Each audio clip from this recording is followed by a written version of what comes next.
sur la question sécuritaire et au rétablissement de l'intégrité. Bruit de botte sur bruit de botte, le Burkina Faso est empêtré dans une interminable crise politique. 8 mois après la chute de Marc-Christian Kaboré, remplacé par le lieutenant-colonel Paul-Henri Sandaogo Damiba, c'est au tour du capitaine Ibrahim Traoré de prendre les rênes du pouvoir à seulement 34 ans.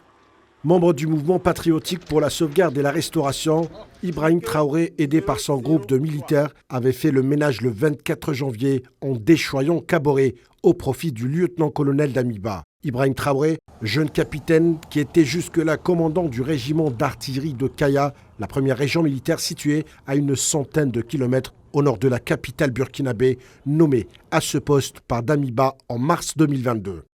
C'est en janvier 2020, alors que Rochemar Kaboré venait d'entamer son second mandat, qu'Ibrahim Traoré a procédé à son isolement tout en l'obligeant à rendre sa démission le 24 janvier. Raison invoquée, une situation sécuritaire de plus en plus délicate dans le pays sera créé par la suite le mouvement patriotique pour la sauvegarde et la restauration, dirigé par le lieutenant-colonel Paul-Henri Sandaogo Damiba, qui devient plus tard président du Burkina Faso suite à la signature de la charte de la transition. La situation sécuritaire sous Damiba ne s'est pas améliorée après 8 mois de gestion. Les attaques terroristes se sont multipliées et sont devenues quasi quotidiennes avec son lot de victimes et des pertes considérables en vies humaines, tant du côté de l'armée que des civils.